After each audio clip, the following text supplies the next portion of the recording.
बटेंगे तो कटेंगे, एक रहेंगे तो नेक रहेंगे, सुरक्षित रहेंगे और समृद्धि की पराकाष्ठा को पहुंचेंगे।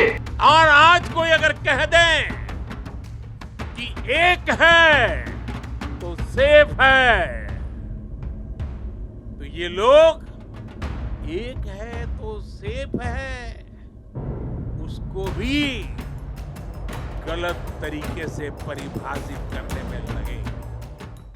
योगी आदित्यनाथ के बयान से तो आप परिचित ही होंगे, जिसमें वो घूम घूम के कह रहे हैं बटेंगे तो कटेंगे।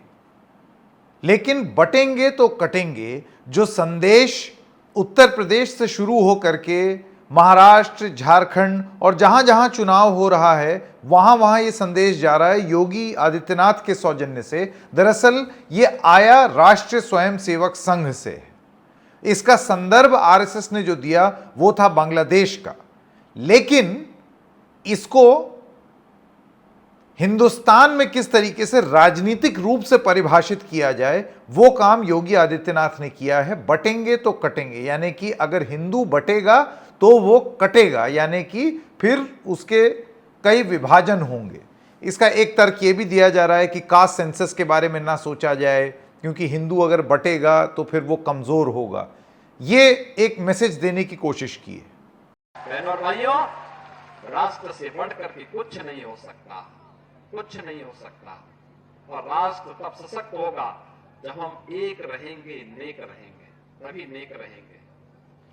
बटेंगे तो कटेंगे।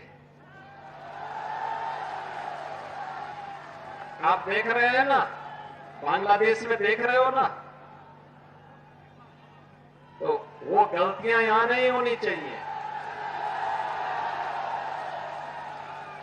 बटेंगे तो कटेंगे,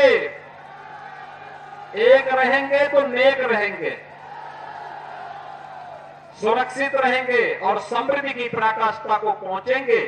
हमें विकसित भारत की संकल्पना को साकार करने के लिए कार्य करना है। लेकिन क्या हो अगर मैं आपको यह बताऊं कि यह आरएसएस से आया हुआ योगी आदित्यनाथ द्वारा प्रचारित संदेश अब प्रधानमंत्री भी उसको आगे लेकर के जा रहे हैं। जी हां, योगी आदित्यनाथ कहते हैं बटेंगे तो कटेंगे, प्रधानमंत्री कहते हैं एक रहेंगे तो सेफ रहेंगे। नमस्कार, मैं हूं संकेत उपाध्याय, आप देख रहे हैं इशारों इशारों में। दरअसल योगी आदित्यनाथ के बयान से तो सब भली भांति परिचित हैं, उस पर अच्छी खासी राजनीति भी हो गई है। वो जो संदेश देने का प्रयास है उसके बारे में भी बहुत चर्चा हो गई है। ये भी कहा जा रहा है कि ये मैसेज इन यूनिटी है या मैसेज इन डिवीजन है, ये एकता का संदेश है या विभाजनकारी सोच है कि हिंदू एक हो जाएं, तो इस वजह से आपने समाज को दो टुकड़े में विभाजित किया। लेकिन योगी आदित्यनाथ कहते हैं कि ये तो यूनिफाइंग मैसेज है, इसमें तो कोई विभाजनकारी बात है ही नहीं, हम तो ये कह रहे हैं कि ना बटें। अब ये जो टोन है योगी आदित्यनाथ के मैसेज की, वो है एक नेगेटिव टोन। संदेश ये है कि बट जाओगे, यानी कि भय बिन होए न प्रीत। भय वाली जो बात होती है ना, अगर बट गए तो कट जाओगे, वो वाला संदेश योगी आदित्यनाथ ने दिया। वहीं थर्सडे को गुजरात के केवड़िया में प्रधानमंत्री ने भी एक संदेश दिया, और वो संदेश देते वक्त प्रधानमंत्री बोल पड़े एक रहेंगे तो सेफ रहेंगे। बात वही है, लेकिन उसको बोलने का तरीका अलग है। और आज कोई अगर कह दें कि एक है तो सेफ है, तो ये लोग एक है तो सेफ है उसको भी गलत तरीके से परिभाषित करने में लगेंगे। जो लोग देश को तोड़ना चाहते हैं, जो लोग समाज को बांटना चाहते हैं, उन्हें देश की एकता अखर रही है। और इसलिए मेरे देशवासियों, हमें ऐसे लोगों से, ऐसी विचारों से, ऐसी प्रवृत्ति से, ऐसी वृत्ति से पहले से भी ज्यादा सावधान होने की जरूरत है। हमें सावधान रहना है। प्रधानमंत्री का ये जो बयान है ये इसलिए इंपॉर्टेंट हो जाता है क्योंकि इसको एक संदर्भ में देखा जाए, और प्रधानमंत्री भली भांति इस चीज को जानते थे कि वो जब ये बयान देंगे तो इसकी तुलना बटेंगे तो कटेंगे से होगी।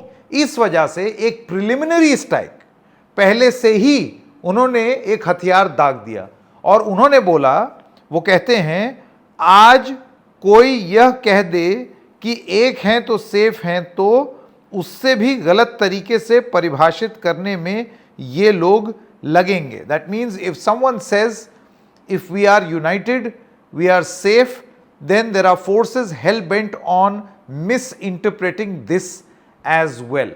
प्रधानमंत्री का इशारा जब वो कहते हैं एक रहेंगे सेफ रहेंगे, यूनिटी का मंत्रा जो वो दे रहे थे, उसमें उनका ये कहना था कि आपको सावधान रहना पड़ेगा ऐसी ताकतों से जो अर्बन नक्सल हैं, जो हिंदुस्तान की एक खराब छवि प्रस्तुत करना चाहते हैं दुनिया के सामने, ताकि यहां पर किसी किस्म का कोई निवेश ना आए, और आपको इन लोगों से सावधान रहना है। तो देखिए, ऊपर ऊपर जो चीज एक पॉजिटिव मैसेज लग रहा है, एक रहेंगे तो सेफ रहेंगे, एकता में बल, बचपन से हम सुनते आए यूनिटी, संदेश यूनिटी का है। दिखने में योगी आदित्यनाथ के बटेंगे तो कटेंगे के नेगेटिव कॉनोटेशन के मैसेज से अलग है क्योंकि यूनिटी की बात कर रहा है, लेकिन जैसे ही आप डिटेलिंग में जाते हैं तो वहां पर आप पाते हैं कि प्रधानमंत्री अर्बन नक्सल की बात कर रहे हैं, उन लोगों की बात कर रहे हैं जो देश तोड़ना चाह रहे हैं, जो देश को नीचा दिखाना चाह रहे हैं। वो सारी तमाम बातें प्रधानमंत्री ने कह दी हैं अपनी बात में।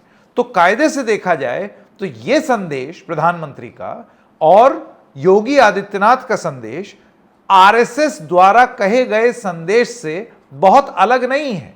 वही बात है, दरअसल शब्द कुछ और हैं।